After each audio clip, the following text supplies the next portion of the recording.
আপনি যদি কোরআনের কিছু মানেন আর কিছু যদি না মানেন, তাহলে বুঝবেন আপনি কিন্তু পরিপূর্ণ মুসলমান না।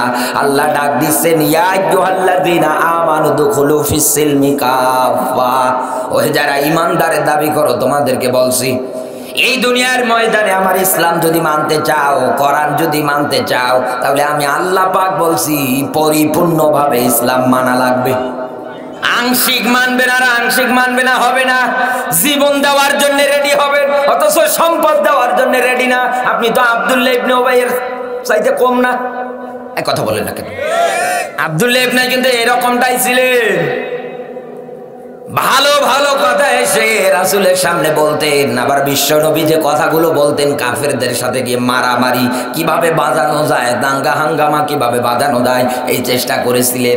লোকটা ছিল দুই প্রকৃতির, দোদুল্যমান, একবার এদিকে আর একবার ওদিকে। এই জায়গার মধ্যে মাইকের আওয়াজ যত দূর যাচ্ছে, এখান থেকে নিয়ে শুরু করে এইরকম অনেক মানুষ আছে যারা দোদুল্যমান। এই যে জান আর মালের কথা বলেছি, আল্লাহর জমিনে দিন কায়েম করার কথা বলেছি, এই জায়গার মধ্যে আমি চলে যাওয়ার পরে বন্ধু দেখবেন আমার নামে পর্যন্ত গীবত করবে যে হুজুরের দাওয়াত দিয়েছে, কোন কারণে এই মাদ্রাসার কমিটিতে ধর। এক কথা বলেন না কেন? কোন কারণে দাওয়াত দিয়েছে, কি জন্য দাওয়াত দিয়েছে, কত কৈফিয়ত দেওয়া লাগবে, কেন ও আংশিক মানে আর আংশিক মানে না, এই কারণে। এক কথা বলেন না কেন? দুনিয়ায় কোন মানুষ যদি আংশিক মানে আর আংশিক না মানে, সেটা যদি কোরআনের বিধান হয়, আল্লাহর আয়াত অস্বীকার করলে আপনি বুঝবেন বন্ধু, আপনি মরণের সময় ঈমান পাবেন না, আপনি বেঈমান হয়ে মরবেন। কারণ কোরআনের আয়াত যারা মানে না, কোরআনের আয়াতগুলো দুনিয়ায় যারা অস্বীকার করে, কোরআন বলছে তো এরা তো কাফের। তা আপনি কি কাফের হয়ে মরতে চান? আর এই কাফেরেরা যখন মারা যায়, আমরা তাকে দেখতে পাই কি, একটা গরু, দুইটা গরু, তিনটা গরু, 10টা 12টা গরু জবাই করে ফেসবুকে দেয়, অমুকের মৃত্যুবার্ষিকী পালিত হচ্ছে। আরে বেটা, আগে দেখ ও ঈমান নিয়ে মরেছে কিনা, ওর হাতের দ্বারা নিরপরাধ কোন আলেমকে কারাগারে বন্দী করেছিল কিনা, ওর হাতের দ্বারা ওর আপন বোনের জমিও জালদলি করে নিয়েছিল কিনা, সব তদন্ত কর, তারপরে দোয়া কর। কারণ এই আব্দুল্লাহ ইবনে উবাই মরার পরে নবীজি দোয়া করেছিলেন, আল্লাহর নবীকে আল্লাহ ডাক দিচ্ছেন, হ্যাঁ নবী, একবার কেন, দুইবার কেন, 71 বারের অধিকও যদি দোয়া করেন আমি আল্লাহ কবুল করব না। এখন মেলাম তো, সে মেনেছিল কি, আংশিক মেনেছে আর আংশিক মানেনি। এতটুকুনে সে যদি বিশ্ব নবী মুহাম্মদুর রাসূলুল্লাহর দোয়া যদি মহান আল্লাহ ঘুরিয়ে দেয়, আজ আমরা নবীজির চাইতে বড় হুজুর হয়ে গিয়েছি। আরো জোরে বলেন, বলেন না কেন? নবীজির চাইতে বড় হুজুর না। আজ এই দেশের পুরো সিমটম, পুরো আলামত আমরা তাকে দেখতে পাচ্ছি। দিন যত যাচ্ছে, মাস যত যাচ্ছে, সপ্তাহ যত যাচ্ছে, বছর যত আসতেছে, আমরা তাকিয়ে তাকিয়ে দেখতে পাচ্ছি এই দেশের মানুষেরা তত ইসলাম থেকে, কোরআন থেকে নিজেদের বিমুখ করে ফেলছে। আল্লাহর জমিনে যে দিন কায়েম করার জন্য ওকে পাঠিয়েছে, ও ধান্দাই নেই। ইন্নী জাইলুম ফিল আরদি খলিফা, আল্লাহ জমিনে পাঠিয়েছে, জমিন আঁকড়িয়ে ধরে। এই জমিনে, আল্লাহর জমিনে আল্লাহর দিন প্রতিষ্ঠিত করেন, দিন কায়েম করেন।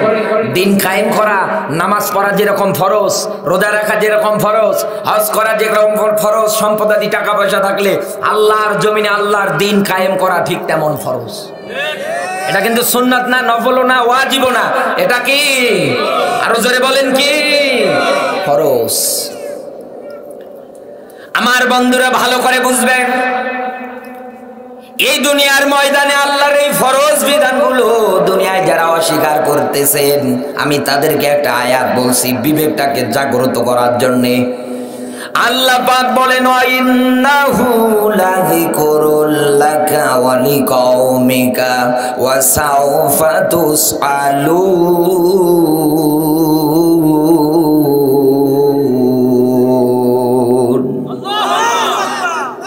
সূরা যুখরুফের 44 নম্বর আয়াত। আল্লাহ পাক ডাক দিয়ে বলতেছেন, হে নবী, আপনাকে এবং আপনার উম্মত যারা আছে, জাতি যারা আছে, গোষ্ঠী যারা আছে, তাদেরকে আমি আল্লাহ মরণের পরে জিজ্ঞাসা করব, দুনিয়ায় কোরআন মানা হয়েছিল কিনা। আমি আপনার মাঝে তেলাওয়াত করেছিলাম এই আয়াত, মা ইয়ালফিজু মিন কাউলিন ইল্লা লাদাইহি রাকিবুন আতীদ। ফেরেশতারা কিন্তু বসে নেই, ওরা কিন্তু লিপিবদ্ধ করতেছে, সব কথাগুলো রেকর্ড হচ্ছে। আমি আপনার মাঝে বলেছিলাম ওরা রেকর্ড করতেছে। এই দুনিয়ার ময়দানে আপনি যদি অস্বীকার করেন, কিয়ামতের ময়দানে মালিক যদি সামনে দাঁড় করায়, এরপরে যদি জিজ্ঞাসা করে, বল তোর মাঝে আমি কোরআনের বিধান দিয়েছিলাম, তুই কি এটা মেনেছিলি কিনা বল। এখন আপনি দুনিয়ায় যদি কোরআনের বিরুদ্ধে অবস্থান নেন, এই দুনিয়ায় যদি বন্ধু আপনি দিন কায়েমের বিরুদ্ধে অবস্থান নেন, তাহলে এক বাক্যে বুঝবেন ওই দিন আপনার কান্না করা ছাড়া কোনো উপায় নেই। মাইশাতান দঙ্কা, দুনিয়ায় তো আল্লাহ কোনোদিন শান্তি দেবে না। ওয়ানাহশুরুহু ইয়াউমাল কিয়ামাতি আমা, কিয়ামতের দিন মালিক আপনাকে অন্ধ করে ওঠাবে। সূরা তাহার 124 নম্বর আয়াতে পাবেন। কিয়ামতের দিন এই যে চোখ আর চোখে দেখবেন না, ওই দিন আপনার চোখ একদম অন্ধ। ডাক দিয়ে বলবেন, মালিক দুনিয়া আমি আমার এই চোখ দিয়ে দেখতে পেয়েছিলাম, কিন্তু আজকে আমি আমার এই চোখ দিয়ে কেন দেখতে পারি না? কি হলো আমার, কেন আমি দেখতে পারি না? আল্লাহ পাক ডাক দিয়ে বলবেন, বান্দারে দুনিয়ায় তুমি যেমন আমাকে থেকে ভুলে গিয়েছিলে, আমার কোরআন থেকে ইসলাম থেকে তুমি যেমন বিমুখ হয়ে গিয়েছিলে, আমি আল্লাহ পাক আজকে তোমাকে ভুলে গেলাম। তোমার ঠিকানা হচ্ছে জাহান্নাম। যে আল্লাহ নিজে হাসানি দিয়ে ডাকছে, ওয়াসারিউ ইলা মাগফিরাতিম মির রাব্বিকুম, এ বান্দা আয় আমার ক্ষমার দিকে, তুই দৌড়া আমার ক্ষমার দিকে দৌড়া। একবার যদি ক্ষমা পেয়ে যাস, আমি আল্লাহ পাক বলছি তোকে জাহান্নাম থেকে বাঁচাবো। কথাটা কার? আরো জোরে বলেন কার? আমার আল্লাহ এইটা ডাকার পরেও দুনিয়ায় যদি কোনো মানুষের হৃদয় না গলে, এইবার বলছে দুনিয়ায় তো ব্যবসা করিস, সম্পদাদি টাকা পয়সা জমা করে, তাহলে তুই ব্যবসাটা আমার সঙ্গে করিস না কেন? তোর জান আর মাল দিয়ে আমার পথে ব্যবসা কর, আমি আল্লাহ তোকে জাহান্নামের আগুন থেকে বাঁচাবো। এত কিছু বলার পরেও দুনিয়ায় যদি আপনার হৃদয় না গলে, এত কিছু বলার পরেও দুনিয়ায় যদি আপনি ইসলামের পথ থেকে, কোরআনের পথ থেকে আপনি যদি দূরে সরে চলে যান, আপনি যদি ইসলামের পথে কোরআনের পথে না আসেন, তাহলে বুঝবেন কোরআন জানিয়েছে ফাকাদ দাল্লা দালালাম বাইদা, এই দুনিয়ার ময়দানে কোনোদিন আপনি পথ পাবেন না। তার মানে মালিক আপনাকে নিজ দায়িত্বে পথভ্রষ্ট করে দেবে। এই জন্য আমি আপনাকে বলতেছিলাম, এই দুনিয়ার ময়দানে মালিকের ভালোবাসা মাধ্যমের অর্জন আছে, সারিবদ্ধ হয়ে দাঁড়ানো লাগবে। আর মালিক আমাদের সব কিছু দিয়েছে বিনামূল্যে। তিনি আমাদের এক নম্বরে হচ্ছেন শ্রেষ্ঠ নাম্বার বন্ধু। কথা বলেন না কেন? তিনি আমাদের শ্রেষ্ঠ বন্ধু। এই দুনিয়ার ময়দানে মালিকের এই আয়াতের সঙ্গে কোনো মানুষ যদি চুক্তিবদ্ধ না হয়, সে যদি মালিককে বন্ধু ভেবে যদি ব্যবসাটা না করে, তাহলে আমার আল্লাহ তার ক্ষতির দিক তুলেছেন। এরপর পরে এই দুনিয়ার ময়দানে যারা মালিকের সঙ্গে চুক্তিবদ্ধ হয়ে যায়, মালিককে যারা বন্ধুরূপে গ্রহণ করে নেয় এবং আয়াতের নিয়মাবলী অনুযায়ী দুনিয়ায় যারা জান এবং মালটা কুরবান করে দেয়, আল্লাহ পাক তাদের ব্যাপারে ডাক দিচ্ছেন। আল্লাহ পাক বলেন, ইউখরিজুনাহুম মিনাল যুলুমাতি ইলান নূর। আল্লাহ পাক বলেন, ইউখরিজুনাহুম মিনাল যুলুমাতি ইলান নূর। এই দুনিয়ার ময়দানে আমার সঙ্গে যারা চুক্তিবদ্ধ হয়ে যায়, তাদের লাভ এক নম্বরে, আমি আল্লাহ পাক তাদেরকে এই দুনিয়ার ময়দানে অন্ধকারের পথ থেকে আলোর পথে নিয়ে যায়। সুবহানাল্লাহ বলতে পারেন না? কোরআনের একটা সূরা আছে আন-নূর, এটা কিন্তু কোরআনের একটা নাম। একথা বলেন না কেন? 55-এর অধিক নাম আছে কোরআনে কারিমের। আল্লামা সৈয়দ রহমাতুল্লাহ আলাইহি ব্যাখ্যা করেছেন, তার ভিতরে হুদা, নূর, ফুরকান এরকম করে ধারাবাহিকতায় নাম এসেছে।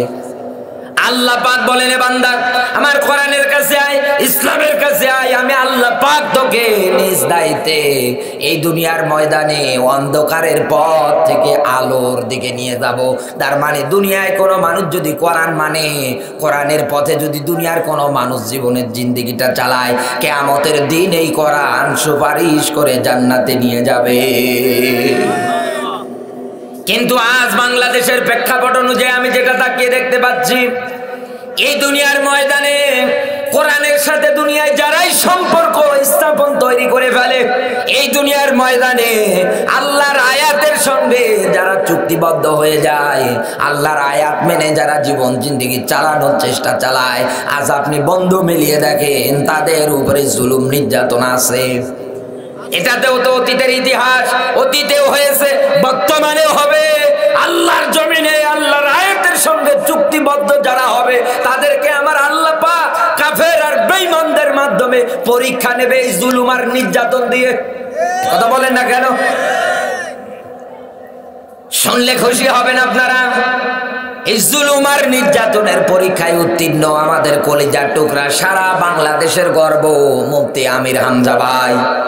আল্লাহর কাছে দোয়া করে আল্লাহ যেন তাকে পরিপূর্ণ সুস্থতা দান করে, জোরে বলুন আমিন। 32 মাস ধরে কারাগারে পড়েছিলেন। আমি আজকে নিজে তার সঙ্গে সাক্ষাৎ করলাম। আগের যে চেহারা ইন্টারনেটে ফেসবুকে আমি তাকিয়ে তাকিয়ে দেখেছি, সরাসরি আমার ওইভাবে সাক্ষাৎ করা হয়নি।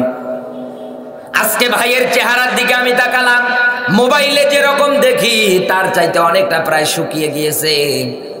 গতকাল রাতের বেলা যখন বাড়ির মধ্যে ফিরছিল, বাড়িতে ফেরার পরে 2টা মেয়েকে যখন কোলের কাছে নিয়ে বসে গিয়েছে, আমার তো মন বলে এই 2টা মেয়ে একদম আনন্দে আত্মহারা হয়ে গিয়েছে। মনে হচ্ছে আকাশের চাঁদ তারা হাতে পেয়ে গিয়েছে, এত আনন্দ তাদের। আমির হামজা ভাইও যে কতটা খুশি এই বাচ্চা দুটোকে পেয়ে।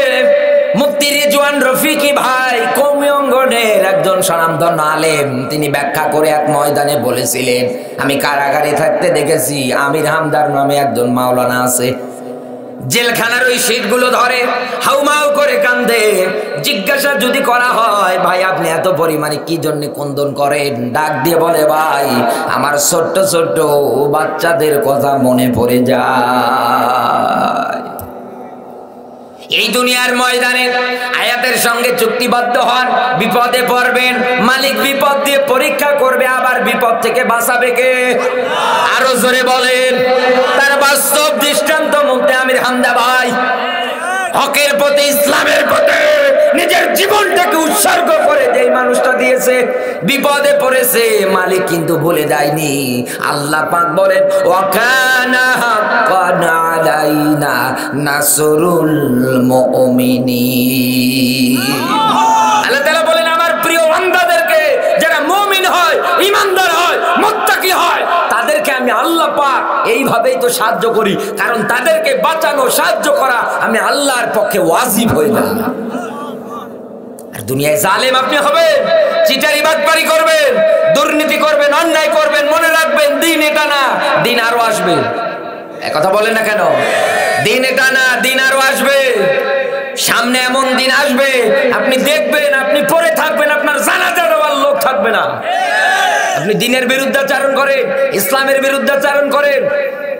আজ পুরো বিশ্বের সব আলেম ওলামাগুলো যদি এক প্ল্যাটফর্মে তৈরি হতো, একটা কাতারে সারিবদ্ধ যদি হয়ে যেত, তো এই দেশে কাফের বেঈমান যারা ইসলামের বিরুদ্ধে যারা কথা বলে পড়ে থাকতো, মারা যাওয়ার পরে জানাজা দেওয়ার মতো কোনো লোক থাকতো না।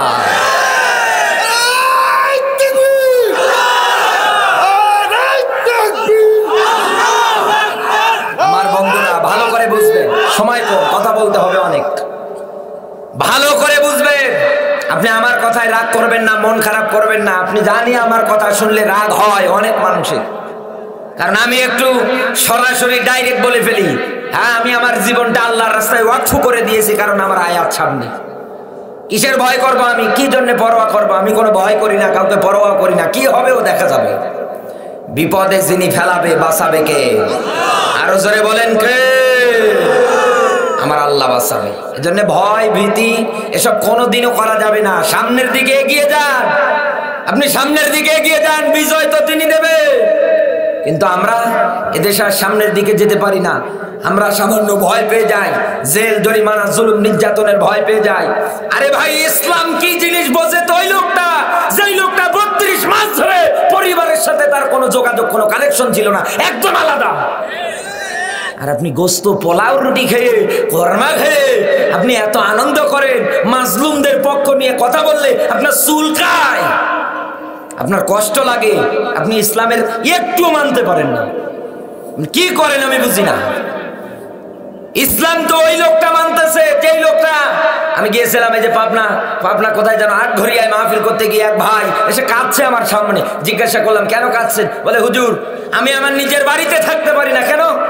আমি পলিয়ে পলিয়ে বেড়াচ্ছি, কে যেন আমার নামে লিস্ট দিয়ে এসেছে, এরপর থেকে আমি আর বাড়ি থাকতে পারি না, আমি পলিয়ে পলিয়ে বেড়াই। হুজুর আমার ছোট্ট একটা বাচ্চা আছে 2 বছরের, এরপরে আরেকটা আমার স্ত্রীর গর্ভে, এই সময় আমার স্ত্রীটা অসুস্থ, হুজুর আমার মাও নেই আমার বাবাও নেই, কি অপরাধ করেছি আমি? আপনি আল্লাহর কাছে মুসাফির মানুষ, একটু আমার জন্য দোয়া করবেন, আল্লাহ তাআলা যেন আমাকে এই বিপদ থেকে বাঁচায়। ইসলাম তো এই লোকটা বোঝে, কলা খেয়ে আপেল খাইয়ে আপনি ইসলাম বোঝাচ্ছেন।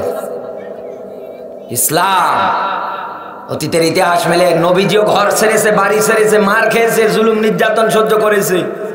ইসলামের পথে থাকতে গেলে আপনার উপরে আসবে, এগুলো স্বাভাবিক, এগুলো অস্বাভাবিকের কিছু না, কথা বলেন না কেন? এজন্য ধৈর্য ধারণ করে দিনের পথে, ইসলামের পথে আমরা টিকে থাকতে পারবো তো? আল্লাহ যেন তৌফিক দান করে, জোরে বলুন আমিন। আমার বন্ধুরা, আমি আপনাকে ব্যাখ্যা দিচ্ছিলাম, এই দুনিয়ার ময়দানে মালিকের সঙ্গে যারা সম্পর্ক স্থাপন করে, মালিকের কথাবার্তা দুনিয়ায় যারা মেনে নেয়, আমার আল্লাহ পাক তাদেরকে জাহান্নামের আগুন থেকে বাঁচায়।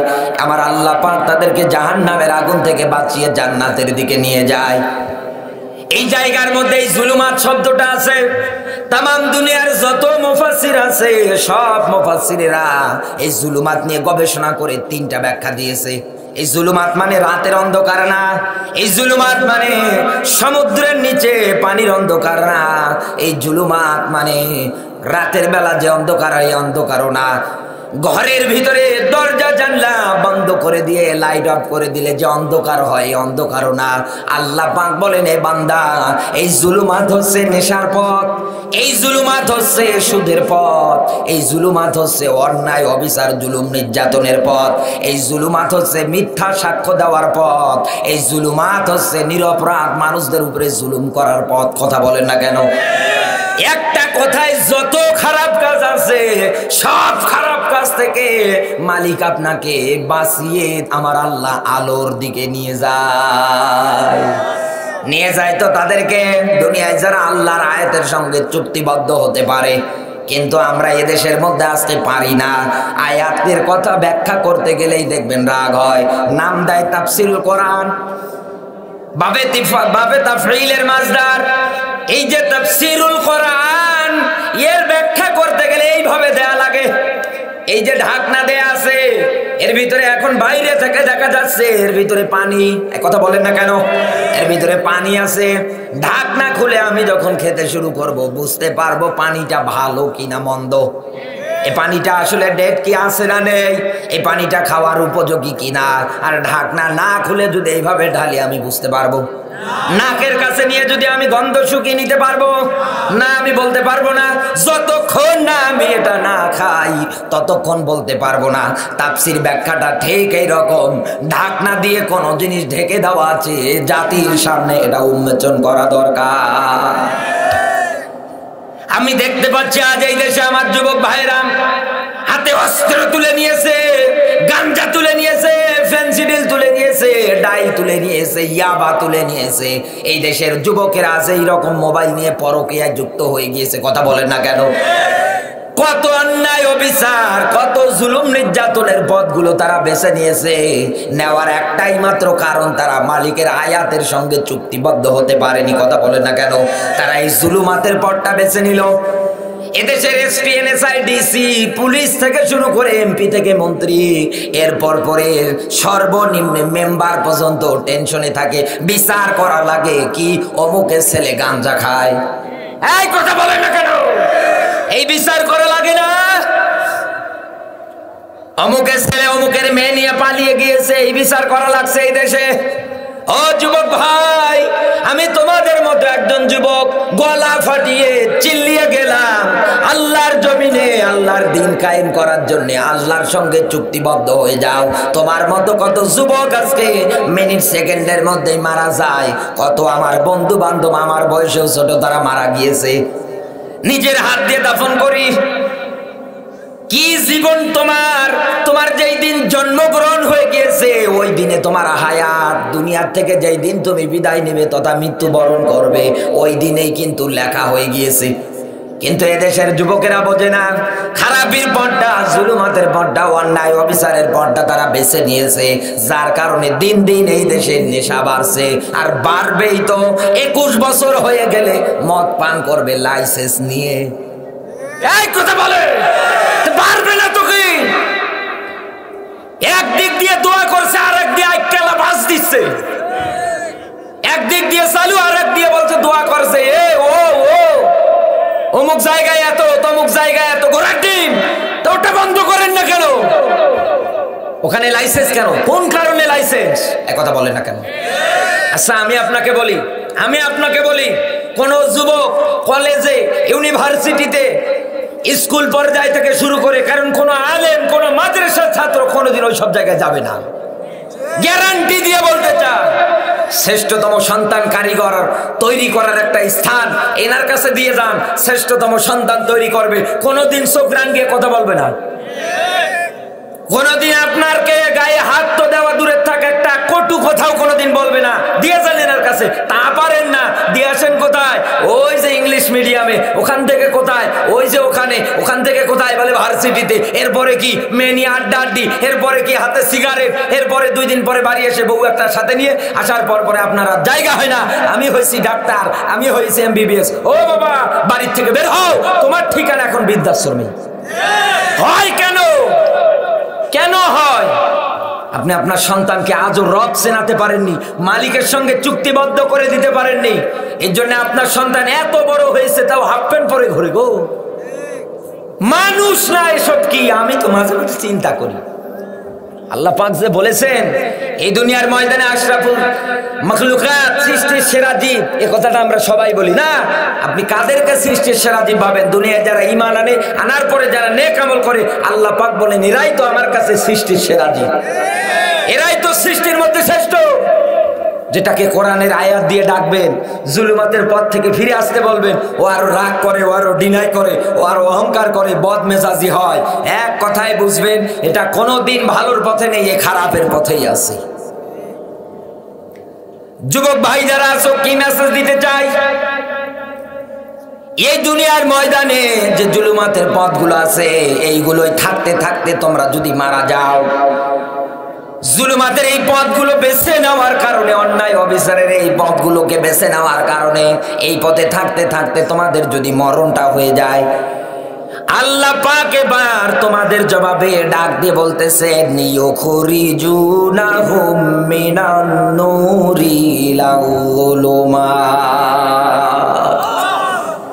যুবক ভাই যারা আছো, ভালো করে বুঝলাম, আজ কোন নেতার পিছনে দৌড়াও, কোন দল, কোন সংগঠনের পিছনে দৌড়াও, বই খাতা হাত থেকে ফেলিয়ে দিয়ে অস্ত্র তুলে নিয়ে আজ কিসের দল তুমি করো, কোন দিকে আসতে তুমি দৌড়াও, কার মিছিলে যাও, মনে রাখবা যে হাত দিয়ে উচ্চ আওয়াজে উঁচু করে বলতে পারো তুমি অমুক নেতার চরিত্র ফুলের মতো পবিত্র, ওয়াতাশহাদু আরজুলুহুম, জুলুহুম মানে পা, এই পা দিয়ে হেঁটে হেঁটে যাও, অতুকাল্লিমুনা আইদিহিম, এই হাত উঁচু করে করে করে তুমি বলো, কিয়ামতের দিন কিন্তু হাতটা বিরুদ্ধে চলে যাবে, তোমার নেতার বাবার ক্ষমতা নেই তোমারে বাঁচানোর, তোমার এই পা তোমার বিরুদ্ধে যাবে।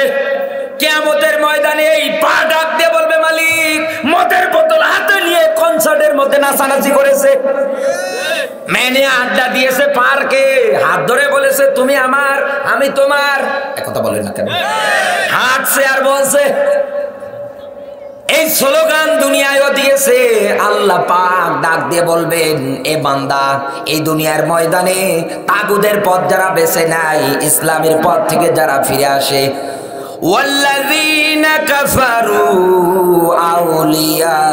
আউলিয়াউহুমুত তাগুত, বলেন আল্লাহু আকবার।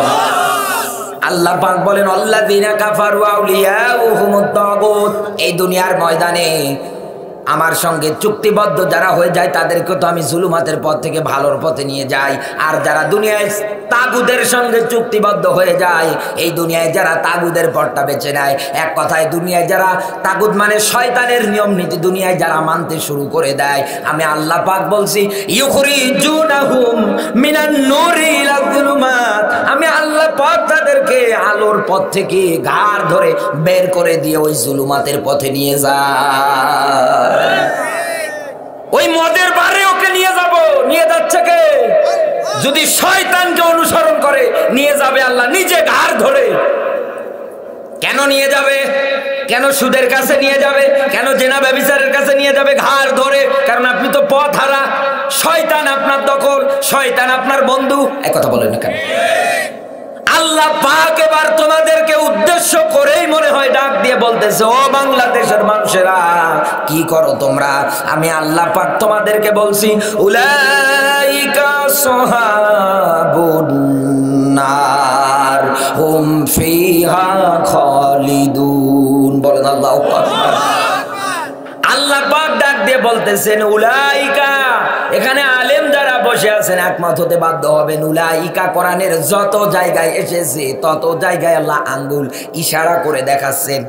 আমার আল্লাহর কুদরতের আঙ্গুল আছে। আমার আল্লাহ ইশারা করে দেখাচ্ছে কি, ওই বাংলাদেশ পুরো রাষ্ট্রের মধ্যে যারা ঈমান আনে না, যারা তাগুদের নিয়ম নীতি মেনে নিয়ে 13 বছর ধরে জেল খাটিয়ে নিরপরাধ একটা মানুষকে দুনিয়ার থেকে বিদায় করেছে, শয়তানকে বন্ধু বানিয়ে এই দুনিয়ার ময়দানে যারা খারাপ অন্যায় জুলুম নির্যাতনের পথ যারা বেছে নিয়েছে, আমি মালিক তো তাদেরকে আলোর পথ থেকে বের করে জুলুমের পথের দিকে নিয়ে যাব। তাদের ঠিকানা হবে জাহান্নাম। নার মানে জাহান্নাম। হুম ফিহা খালিদুন।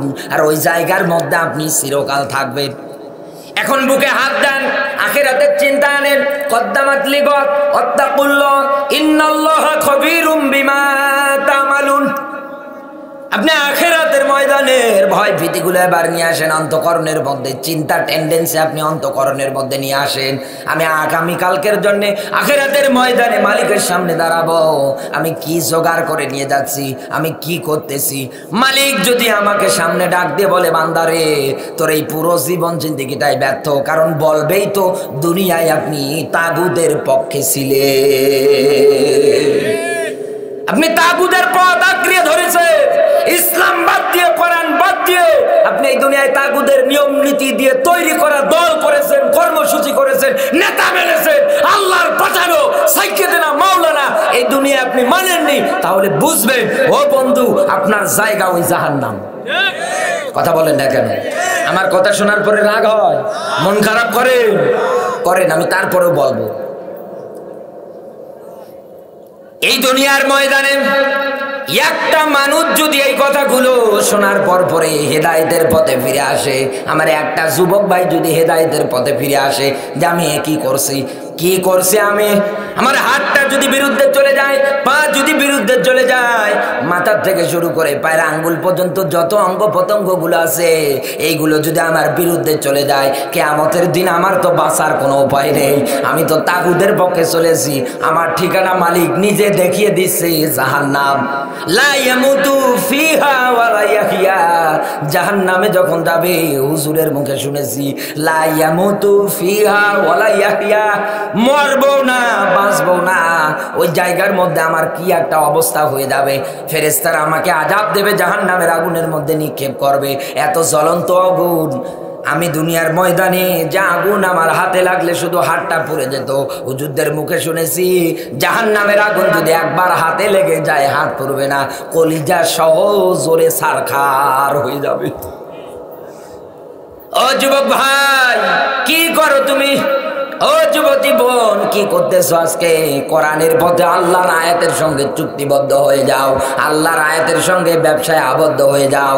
এরপর পরে এই দুনিয়ার ময়দানে তাগুদের তৈরি করা যত নিয়ম নীতিগুলো আছে সব মাইনাস করে দিয়ে ইসলামের পথে, কোরআনের পথে, ইসলাম যেভাবে চলতে বলেছে ওইভাবে চলা শুরু করে দাও। তাহলে মহান মালিক নিজে বাঁচাবে। এই চিন্তা টেন্ডেন্সি এক জায়গা থেকে ছুটে চলে যেতেন আরেক জায়গায়, গিয়ে কাপড়ের ব্যবসা করতেন তিনি। এই সেই আবু বকর, এক ইহুদির সঙ্গে দেখা। সূরা আসরের শানে নজুলের ক্ষেত্রে এটা এসেছে। ইহুদি ডাক দিয়ে বলে, আবু বকর, আমি তাকিয়ে দেখতে পাচ্ছি দিন দিন তুমি ইসলামের পথে থাকার কারণে তোমার ব্যবসায় লস, তোমার চেহারার দিকে তাকিয়ে দেখতে পাচ্ছি শুকে যাচ্ছ। এক কথায় সব দিক দিয়ে তুমি ক্ষতির কাতারে পড়ে যাচ্ছ। হযরত আবু বকর ডাক দিয়ে বললেন, আল্লাহর বান্দা, এই দুনিয়ার ময়দানে ইসলাম যারা মানে না, কোরআন যারা মানে না, ইসলামী নিয়ম নীতি অনুযায়ী এই দুনিয়ায় যারা আল্লাহর জমিনে আল্লাহর দ্বীন কায়েম করার চিন্তা ভাবনা দুনিয়ায় যারা করে না, বরং ওরাই তো ক্ষতির কাতারের মধ্যে পড়ে আছে। কিয়ামতের দিন অহুয়া ফিল আখিরাতি মিনাল খাসিরিন, ওরা তো ক্ষতিগ্রস্তের কাতারে পড়বে। এই সেই আবু বকর রাস্তা দিয়েও যদি হেঁটে যেত, হাউমাউ করে চোখ থেকে পানি জড়াতো। কিভাবে আল্লাহর আয়াতের সঙ্গে এই মানুষগুলো চুক্তিবদ্ধ হয়ে গেল, দুনিয়ায় বেঁচে থাকাকালীন অবস্থায় জান্নাতের সার্টিফিকেট পেয়ে গেল। আমরা কি করি? রাস্তা দিয়ে হেঁটে যেত, কোনো খড়কুটাকে যদি দেখতো, গাছের লতা পাতাগুলোর দিকে তাকাতো আর বলতো, ও গাছের লতা পাতা, গরু ছাগল তোমাকে যখন খেয়ে ফেলবে তোমার হিসাব এতটুকুনে শেষ।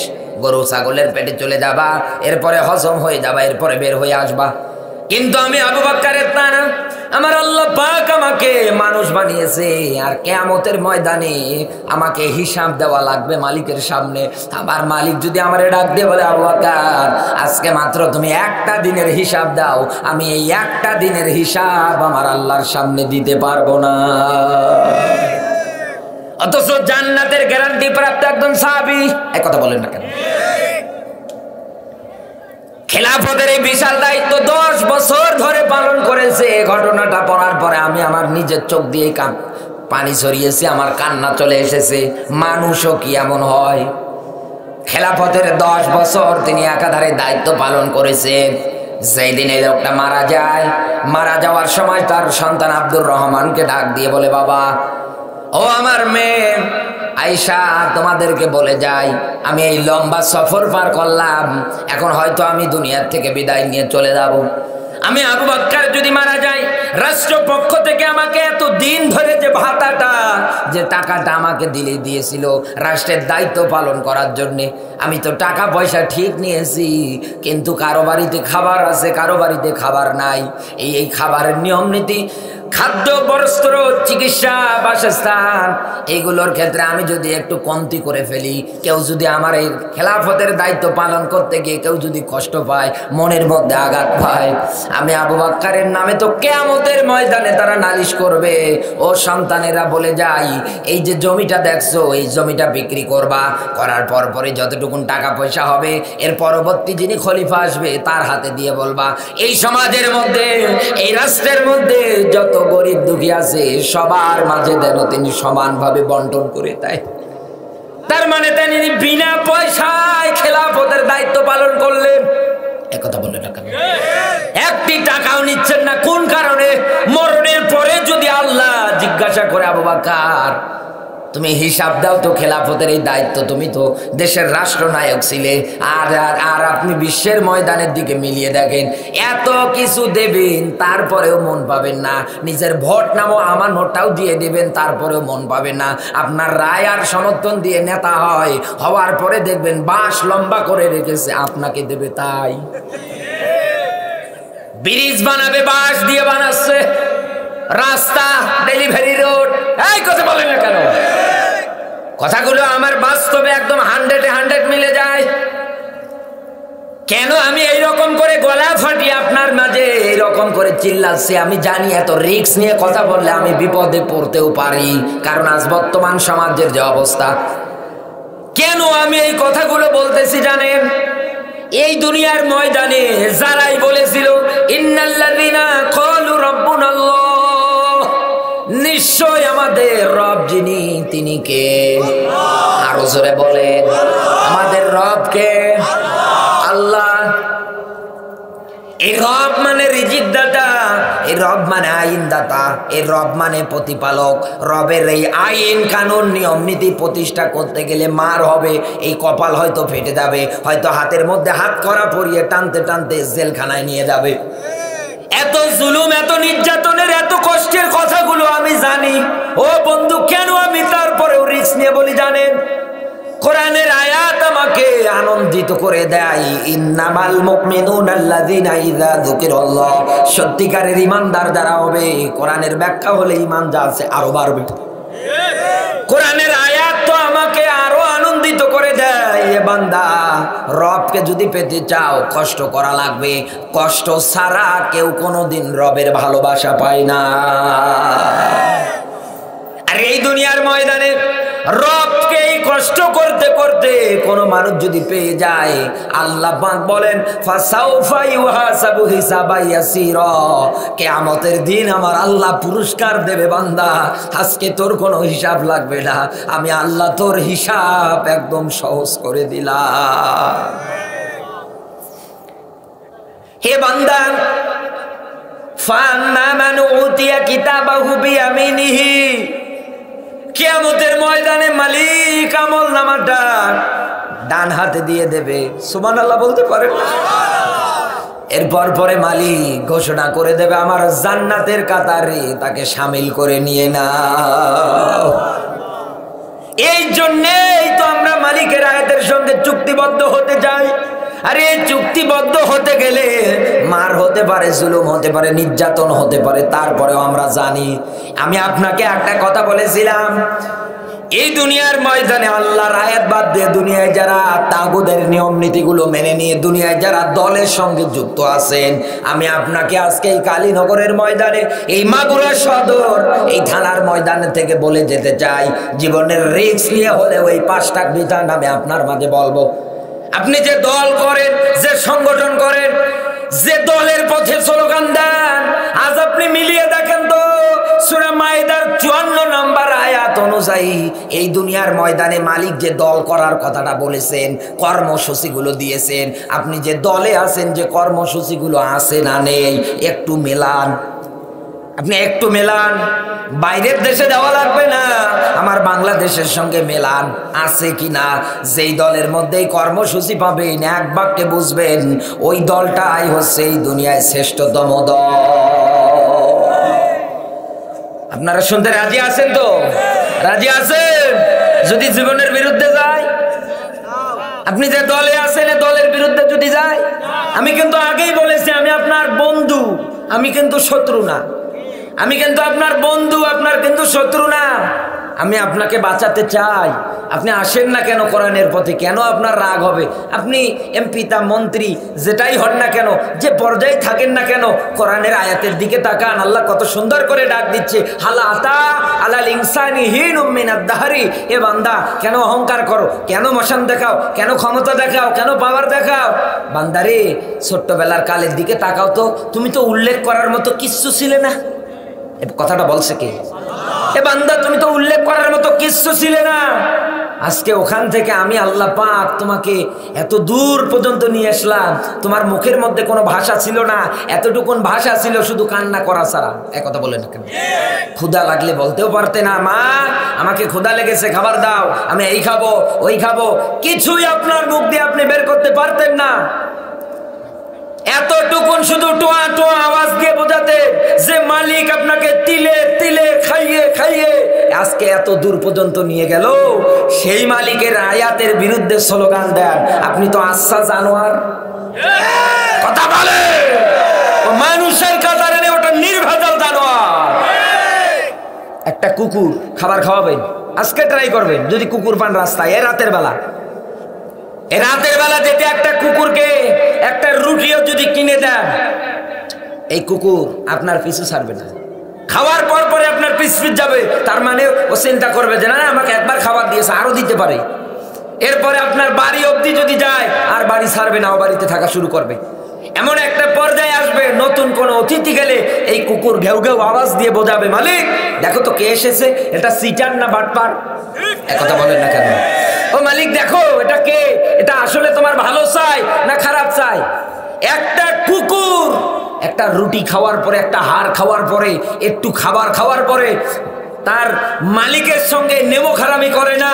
আর আপনি দোপায়া মানুষ, এত অক্সিজেন, এত সুন্দর করে পৃথিবী আল্লাহ সাজালেন, এত নিয়ামত রাজি দিলেন, ক্ষমতা দিলেন, চেয়ার দিলেন, সেই চেয়ারে বসে এই দুনিয়ায় যারা শ্রেষ্ঠতম মানুষ, আল্লাহর পথে রাসূলের পথে যারা মানুষদেরকে ডাকে, শেষে বলে ওয়াকালা ইন্নানি মিনাল মুসলিমিন, আমরা তো মুসলমান। এই মানুষগুলোর উপরে যারা জুলুম করে, এরা চার পাওয়ালা জানোয়ার, কুকুর জানোয়ারের চাইতেও খারাপ। আপনি রাগ করেন আর মন খারাপ করেন, আমার দেখার টাইম নেই। আপনি? কাইফা তাকফুরুনা বিল্লাহ, অস্বীকার করতে পারবেন? কিভাবে অস্বীকার করে? মালিক বলছেন কিভাবে অস্বীকার করিস বল? মৃত ছিলি না, আমি তোকে জিন্দা করিনি, আবার মরণ দেব, আবার জিন্দা করব, সুম্মা ইলাইনা তুরজাউন, আমার সামনে তোকে দাঁড় করাবো। এ কথা কার? আরো জোরে বলেন কার? আল্লাহ পাক বলছেন তুই কিভাবে অস্বীকার করিস? তুই তো ছিলি মৃত। দুনিয়ায় যে তোকে আমি নিয়ে আসবো এর তো কোনো গ্যারান্টিও ছিল না, নিয়ে আসলাম দুনিয়ায়, জিন্দা থাকলি, আবার মরণ দেব, আবার জিন্দা করব, আবার তোকে আমার সামনে দাঁড় করাবো হিসাবের জন্য। কি হিসাব দেবেন বলেন? এখন যদি আপনি টেরা বাঁকা পথে থাকেন, যে দল করতেছেন, যে সংগঠন করতেছেন, তাগুদের নিয়ম নীতি অনুযায়ী আপনি যদি জাহান্নামের দিকে ধাবিত হয়ে যান, জাহান্নাম যদি আপনার ঠিকানা হয়ে যায়, জাহান্নামের ফাঁদের মধ্যে যদি পা দিয়ে দেন, ইন্না জাহান্নামা কানাত মিরসাদা, এই ফাঁদের মধ্যে যদি পা দিয়ে দেন, তাগুদের নিয়ম নীতির পক্ষে স্লোগান দেওয়া মানে ও জাহান্নামের ফাঁদে পা দিয়েছে। এই কথা বলেন না কেন? তাওবা করে যদিও ফিরে না আসে, ও কোনোদিন পথ পাবে না। এই কথা বলেছে কে? আরো জোরে বলেন কে? আমার আল্লাহ বলেছে। আমার বন্ধুরা ভালো করে বুঝবেন, এই আয়াতগুলো পড়তে গিয়ে আমি অহংকার করার, এরপরে এই সমস্ত আয়াতগুলো পড়তে গিয়ে আমি ব্যাখ্যা পেয়েছি। অনেকে হয়তো বলতে পারেন যে হুজুর আমি যখন মারা যাব, মারা যাওয়ার পরে আমি তো কবরের মধ্যে চলে যাব, আমার হাড় রুটি যা আছে সব পড়ে থাকবে, আমার শরীরের মধ্যে একটুও গোশত থাকবে না, পুরোই বডিটা, পুরোই দেহটা পোকায় আমার খেয়ে ফেলবে, আমি কেমন করে আবার জিন্দা হব? কারণ এদেশের নাস্তিক যারা হয়, যারা এই দুনিয়ায় ইসলাম বিদ্বেষী হয়, কোরআন বিদ্বেষী হয়, তারা কিন্তু এই প্রশ্নগুলো বেশি করে। কথা বলেন না কেন? এক কথায় বলে দেয়ার ইজ নো গড, যেটা দেখি না ওটা বিশ্বাস করি না। তাদের জবাবে মালিকদের 1000 বছর আগে কোরআনে কারিমের মধ্যে কত সুন্দর করে ব্যাখ্যা আল্লাহ নোট করে দিয়েছে। একটা ঘটনা বলছি, মালিক কিভাবে কিয়ামতের ময়দানে আপনাকে দাঁড় করাবে। আল্লাহর নবী ছিলেন হযরতে উযাইর আলাইহিস সালাতু ওয়াস সালাম। এই লোকটা একদিন ডাক দিয়ে বলেন, মালিক আমি তো দুনিয়ার থেকে বিদায় নিয়ে চলে যাব। ও মালিক, আমার শরীরের মধ্যে থেকে সমস্ত গোশতগুলো খসে খসে পড়বে, পোকামাকড়ে খেয়ে ফেলবে, আমার শরীর থেকে শুধু হাড়গুলো অবশিষ্ট থাকবে, নরম নরম যে হাড়গুলো আছে একটা পর্যায়ে এগুলোও থাকবে না, সব কিছু নষ্ট হয়ে যাবে। ও মালিক, শুধু হাড়গুলো পড়ে থাকবে। আমি তোমার কাছে প্রশ্ন রাখলাম, আমি জানতে চাই কিয়ামতের দিন আবার তুমি যে ব্যাখ্যা দিচ্ছ আমাকে দাঁড় করাবা তোমার সামনে, কিয়ামতের দিন এই অবস্থা থেকে তুমি কেমনে দাঁড় করাবা, কেমনে চিন্তা করবা, আমার তো অতটা বিশ্বাস হচ্ছে না, একটু কেমন কেমন লাগে। প্র্যাকটিক্যাল লাইফে তুমি আমাকে একটু দেখিয়ে দাও। আল্লাহ পাক ডাক দিয়ে বললেন, ঠিক আছে উযাইর, সমস্যা নেই। তিনি যে বিশ্বাস করে না এমনটা কিন্তু না, তিনি দেখতে চাচ্ছেন। তার মানে মালিক তার মাধ্যমে এই দুনিয়ার ময়দানে যতদিন না কিয়ামত হয়নি ততদিন এই আয়াতটা রেখেছে, ততদিন এই নজির মানুষ যেন দুনিয়ায় পড়ে, এরপর পরে মানুষ যেন দুনিয়ায় এর থেকে শিক্ষা নিতে পারে। এই যে ফেরাউনকে আল্লাহ সুক্তি করে রেখেছে কাদের জন্য? দুনিয়ায় যারা জালেম শৈয়াচার।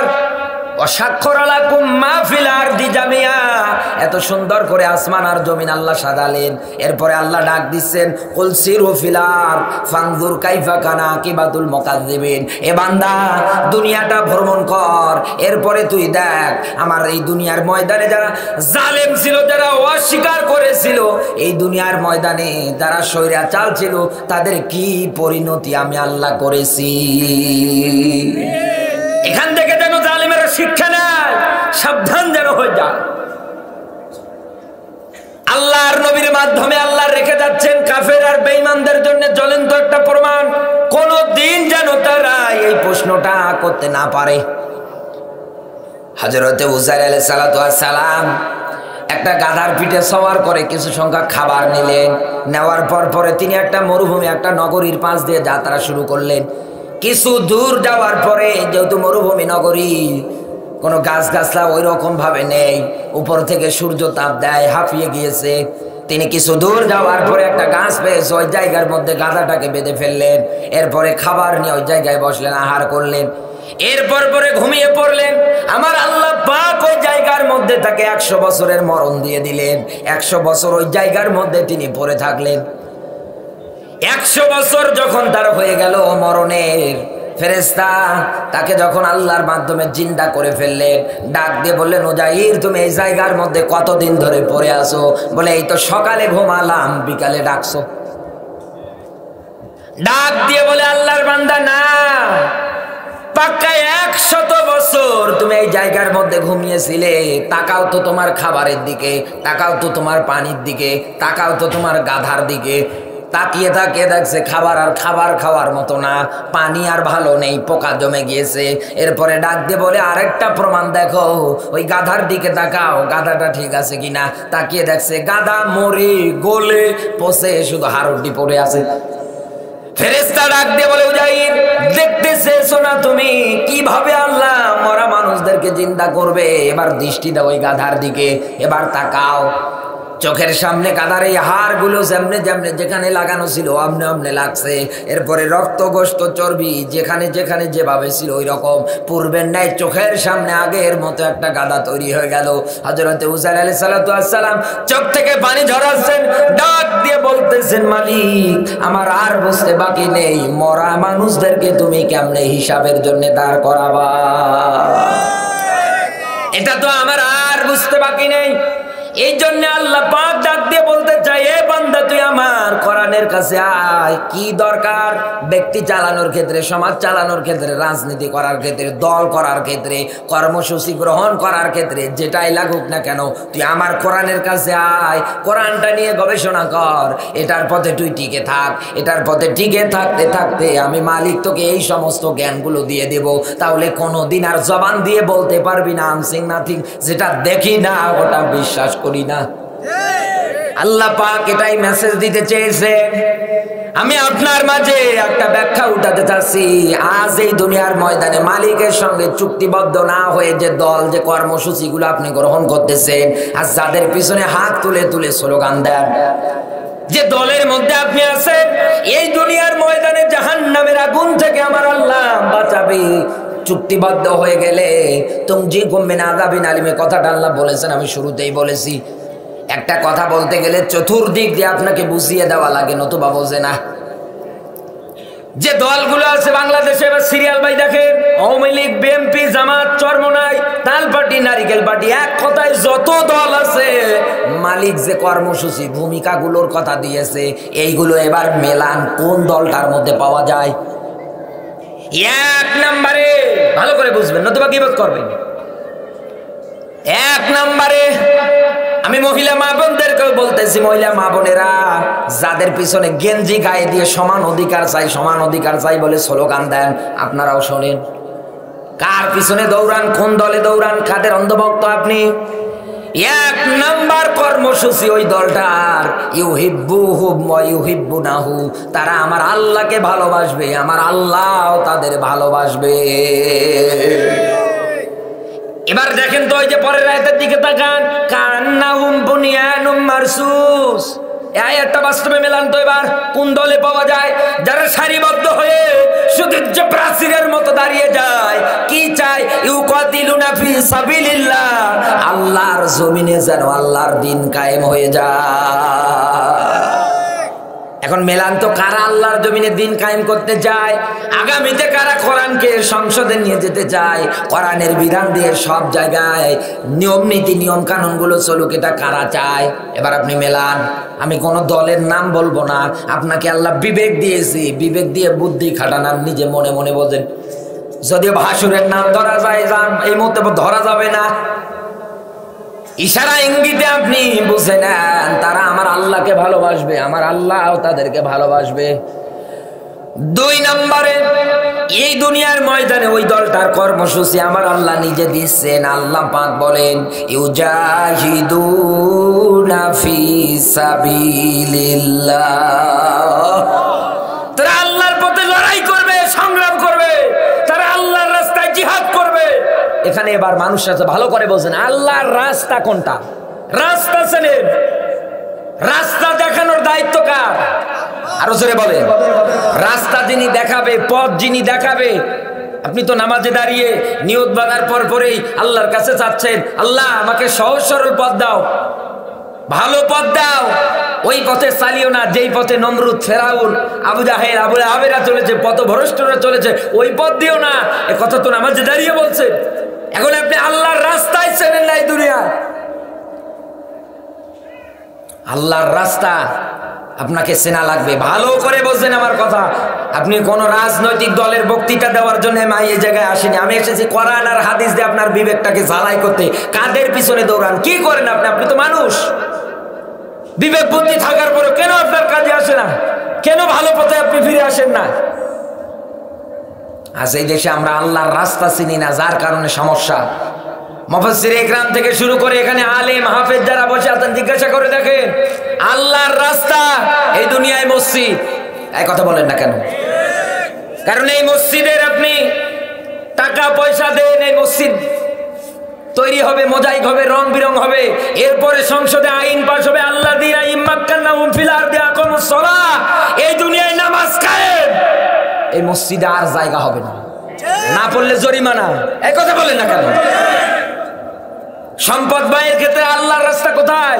এরপর পরই কর্মসূচি যাকাত। যাকাত মুসলমান যারা হবে, সম্পদশালী যারা হবে, ধনী যারা হবে, তারা যাকাত দেবে। কিসের জন্য দেবে? মসজিদ থেকে ভালো ভালো কাজের জন্য দেবে, আল্লাহর জমিনে আল্লাহর দ্বীন কায়েমের জন্য জীবন দেবে, এরপরে সম্পদ বিলাবে। এই কথা বলেন না কেন? এটাই তো রাস্তা, এটাই তো ভালো পথ। আমরা এদেশের রাস্তা বুঝি না। রাস্তা বলতে বুঝি এদেশের পীর সাহেবদের বানিয়ে ফেলেছি। ওই রে পীর গো, কি জ্বর, কি একটা বিধিকিষ্ট অবস্থা। নিজের মা বাবা না খেয়ে মরে, ও পাগলা বাবার পীরের পা ধরে কান্না করছে। সিলেটে গিয়েছিলাম, শাহজালালের মাজারে ওঠার পরে তাকিয়ে দেখছি মরে মরে, ওরে জটলা বাবা, গায়ে একটা করে জট গায়ে দিয়ে মরে মরে দাঁড়িয়ে আছে। হাত পড়তে দেন, কিছু দিয়ে যান। কি বলে, তুই গাঁজা খাবি? ঠোঁট আর ঠোঁট নেই, টর্চ লাইট মেরে খুঁজে পাবেন না। যান আপনি, আমি মিথ্যা কথা বলছি না, আমি গিয়েছিলাম। এই যে ইনিও দেখে এসেছে, মুরব্বী মানুষ, দেখেছেন? আমি যেটা দেখেছি, ওই জায়গায় যাওয়ার পরে একটা লোক এসে হামাও করে ওই জায়গায় সেজদা দিয়ে কাঁদছে, ওই জায়গায় কাঁদছে। জিজ্ঞেস করলাম, ভাই এ কি করে? একটা চাকরিজীবী, সে চাকরি করে গার্মেন্টসের কি যেন পদে আছে। সে আমারে বলছে, হুজুর দেখেন তো, মান সম্মান জায়কুল সব খাচ্ছে না। এবার লোকটা যখন উঠলো, এখন তো তো পড়েই গিয়েছে, ওকে তো আর মারা যায় না, কিছু তো বলা যাচ্ছে না ওই জায়গায়। এখন যখন উঠলো, চোখ মুছতেছে, এবার হাতটা ধরে টেনে দেখ সাইডে নিয়ে এসে বোঝাচ্ছি। ওরে বাবা, কিছুক্ষণ পরে দেখছি বাবার মুরিদ যারা, খাদেম যারা, গাঞ্জা খাওয়ার টাকায় যাদের ভাটা পড়ে গেল, ওরা সব বলছে, হুজুর ফতোয়া দেন, বেরোন। এক সেকেন্ড আর থাকতে দিচ্ছে না, বেরোন বেরোন, এখান থেকে বেরোন। আজব কারবার। কিসের পথ আপনি আছেন? এটা কি আল্লাহর রাস্তা মনে করেন?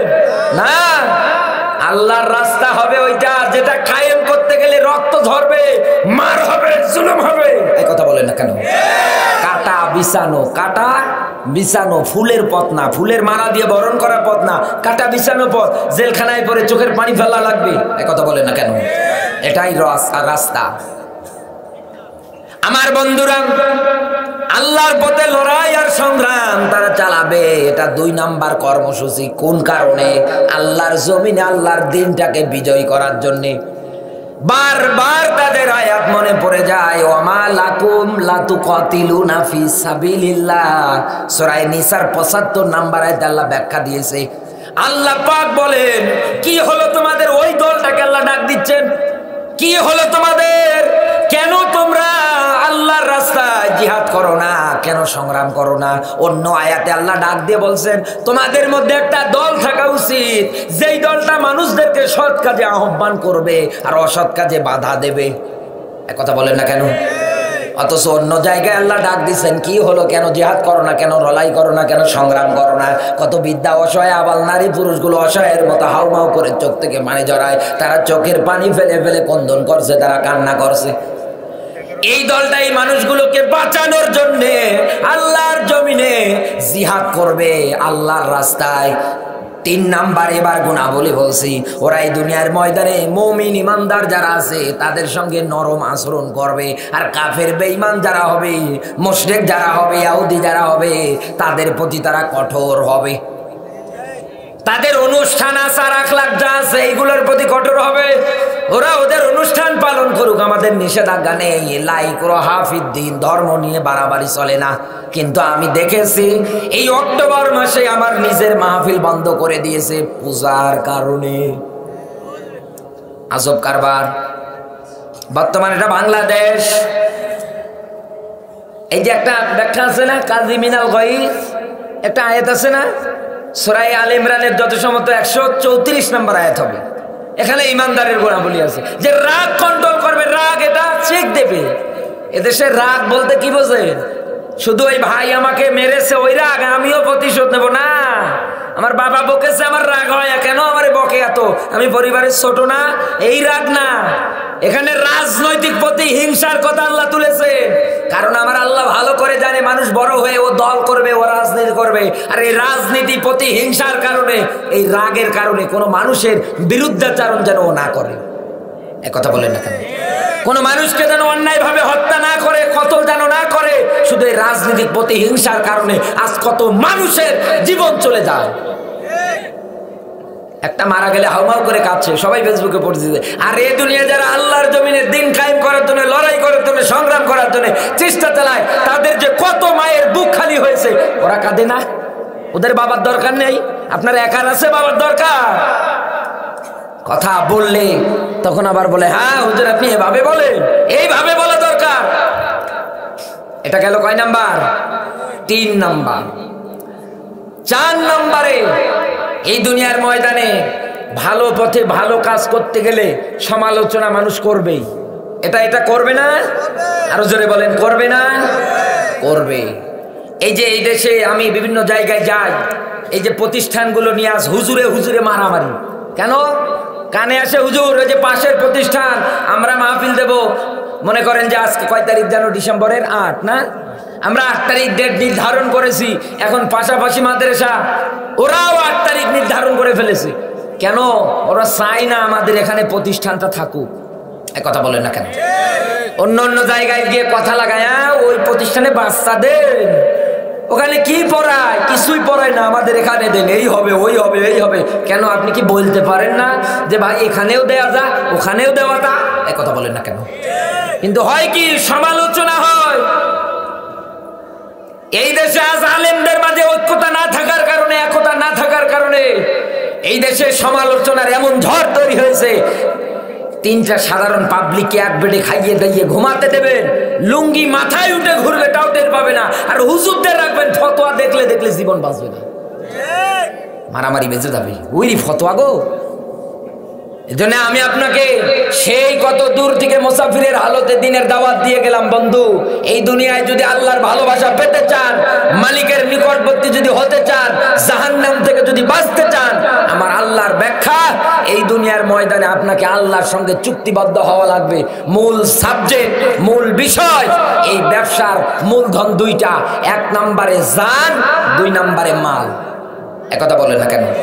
জান আর মাল আমরা দিতে রাজি আছি কারা? দেখি লিল্লাহে তাকবীর, তাকবীর। আল্লাহ আমাদের কবুল করুক, জোরে বলুন আমিন। হাতটা উঁচু করে রাখেন, সবাই বলেন আল্লাহ আল্লাহ।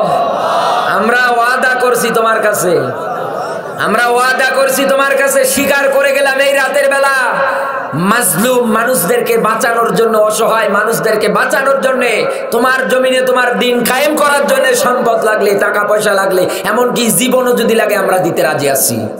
আল্লাহ তুমি আমাদের জীবনটা কবুল করে নাও, আল্লাহ তুমি আমাদের মাফ করে দাও। বলেন আমিন, আরো জোরে বলেন আমিন। এবার আপনি ওয়াদা করে ফেলেছেন কার সাথে? আরো জোরে বলেন কার সাথে?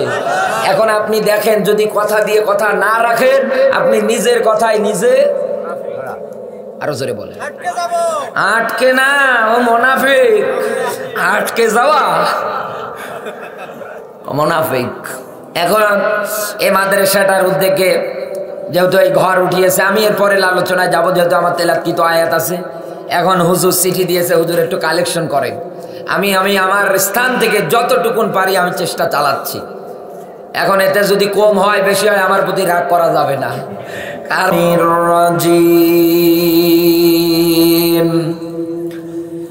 বিসমিল্লাহির রহমানির রহিম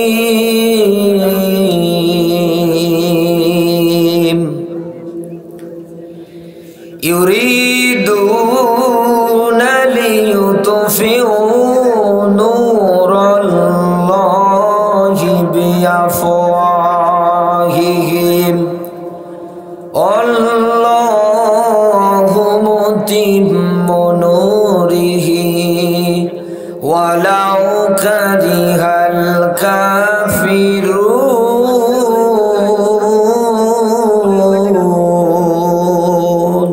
আল্লাহু আকবার।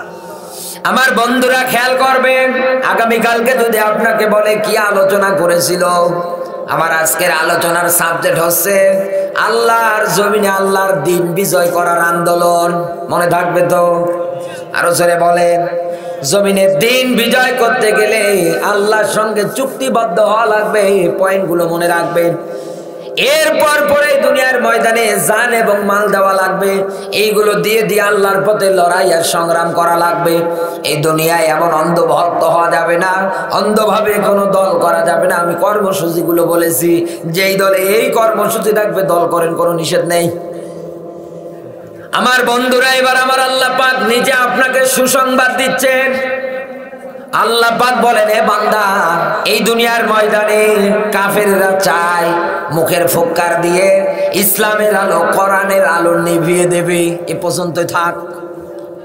আল্লাহ পাক বলেন, কাফের বেঈমান যারা আছে ওরা চায় মুখের ফু দিয়ে ইসলামের আলো, কোরআনের আলো নিভিয়ে দেবে, বন্ধ করে দেবে। আয়াতে কি আল্লাহ ভুল ব্যাখ্যা করেছে? বলেন না কেন? জবান বন্ধ করলে হবে না, মূল পয়েন্ট হচ্ছে এই জায়গায়। ভালো করে বোঝেন। এই দুনিয়ার ময়দানে আল্লাহ কিন্তু মানুষের ব্যাখ্যা দিয়েছে। এখানে যারা আলেম আছে, জ্ঞানী লোক আছে, তাদের খোরাক দিয়ে যায়। চিন্তা ভাবনা করে দেখেন, এই জায়গার মধ্যে আমি যদি একটা মোমবাতি পাই, মোমবাতির মধ্যে আমি যদি মেজ ঠুকিয়ে আগুন লাগিয়ে দেই, এরপর পরে আমার পক্ষে সম্ভব ওই মোমবাতির মধ্যে যে আগুনটা জ্বলছে ওটা নেভানো? একথা বলেন না কেন? নেমপো এখানে যদি আমি আগুন লাগিয়ে দেই, পাটখড়িতে আগুন লাগিয়ে দেই, এরপরে এগুলোতে যদি আগুন লাগিয়ে দেওয়ার পরে আমি ফু দেই, দেখবেন যে এগুলো নিভে যাবে, আর জ্বলবে না ওইভাবে। কিন্তু আমার আল্লাহ ব্যাখ্যা দিয়েছে, কাফের বেঈমানেরা চায় মুখের ফু দিয়ে ইসলামের আলো, কোরআনের আলো বন্ধ করে দেবে, নিভিয়ে দেবে। আল্লাহ পাক বলেন, ইন্নাদ-দীনা ইনদাল্লাহিল ইসলাম, আমার কাছে গ্রহণযোগ্য মানে নিত একটা জীবন ব্যবস্থা, তার নাম ইসলাম। আরো জোরে বলেন। ইসলাম পরিপূর্ণ করে দিয়েছে কে? ইসলাম কি মুখের ফু দিয়ে নেবানো জিনিস? আরো জোরে বলেন।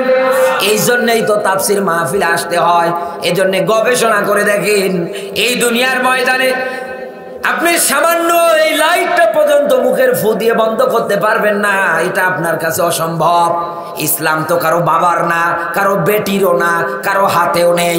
ইসলাম কার হাতে? আল্লাহ পাক বলেন, কোরআন নাজিল করেছে আমি, হেফাজতের দায়িত্ব দুনিয়ার কারো হাতে দেইনি, আমি আল্লাহ পাক আমার নিজের হাতে নিয়েছি। কেন আল্লাহ এতে ডাক দিলেন যে মুখের ফু দিয়ে নিভিয়ে দেবে? এখানে গবেষণা করেন, এই হাতের মধ্যে তারা কলম নেবে, নুনুল কলামি ওয়া মা ইয়াসতুরুন।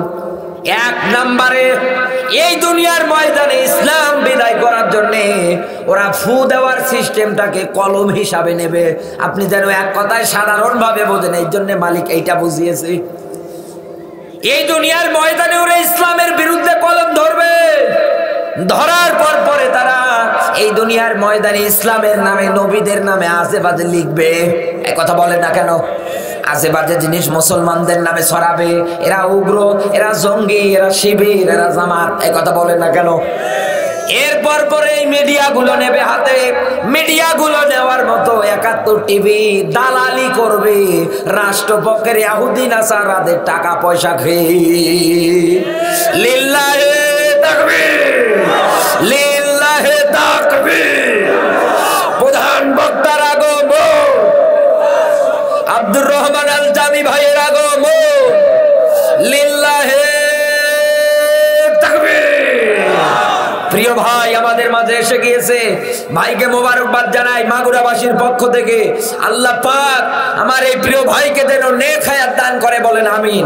কোরআন প্রচার করতে গিয়ে যত জালেমেরা বাধা দেয়, এই বাধার থেকে আমার আল্লাহ পাক তামাম দুনিয়ার এই প্রিয় ভাইকে থেকে শুরু করে সব আলেমগুলোকে হেফাজত করুক, বলেন আমিন।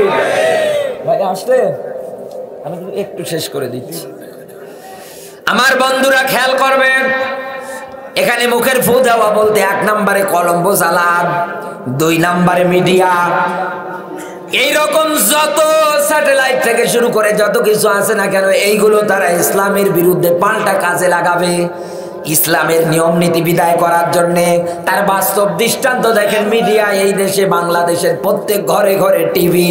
একথা বলেন না কেন? এই টিভি এসেছে, আসার পর পরে কি হয়েছে, মেয়েদের নামাজ রোজা যা ছিল সব গিয়েছে, সিরিয়াল মেনটেন করা লাগবে। এরপরে মিডিয়ার ক্ষেত্রে এই মোবাইলটাকে কেউ ভালো কাজে ব্যয় করেন, কেউ খারাপ কাজে ব্যয় করেন। যারা ভালো কাজে ব্যয় করেন ওরা সাকসেস, যারা খারাপ কাজে ব্যয় করেন ওরা কিন্তু সাকসেস না। এই মোবাইল দিয়ে ফেসবুক, ইন্টারনেট, ইউটিউব যেটা চালানো হয়, এর মাধ্যমেও কিন্তু ইসলামের ক্ষতি করা যায়। কথা বলেন না কেন? এই রকম করে করে যত প্রযুক্তি আছে, জালেম যারা হবে তারা সবগুলো হাতে নেবে, নেওয়ার পর পরে তারাই দুনিয়া থেকে ইসলাম বিদায় করতে চাইবে। মিডিয়ার সামনে এসে বলবে এই মাদ্রাসায় জঙ্গি তৈরি হয়, এই মাদ্রাসার নামে লিস্ট তৈরি করো, এটা করো ওটা করো। কথা বলেন না কেন? মানুষদের মাঝে কান পরা দিয়ে একদম ঝালা পরা করে দেবে, মাদ্রাসায় বাচ্চা দিও না, এ হবে ও হবে, এগুলো বন্ধ করে দিতে চাইবে।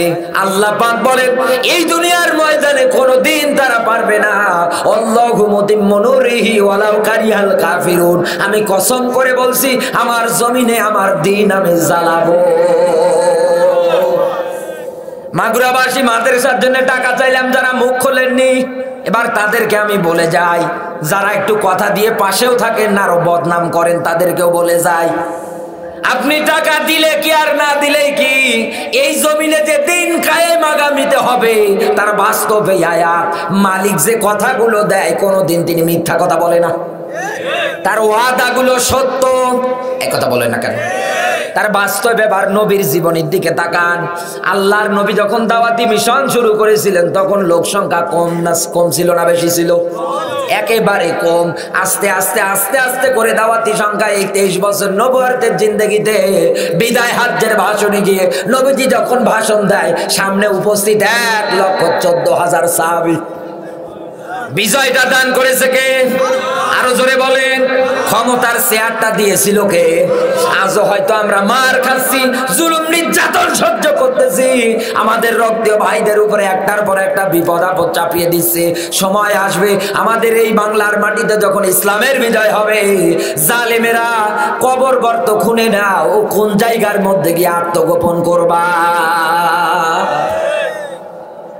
কাফেরেরা চাইবে বিজয় করতে, মালিক বলেন আমি জ্বালাবো। আমার মালিক যদি জ্বালায়, কারণ বাবার বেটার বেটির ক্ষমতা নেই বন্ধ করা। আল্লাহ পাক এই আয়াত থেকে আমি যতটুকুন কথা বলেছি, আমাকে আপনাদেরকে সবাইকে আল্লাহর জমিনে আল্লাহর দ্বীনের পথের কর্মী হিসাবে কবুল করুক। জোরে বলুন আমিন। সবাই ভালো থাকবেন, সুস্থ থাকবেন।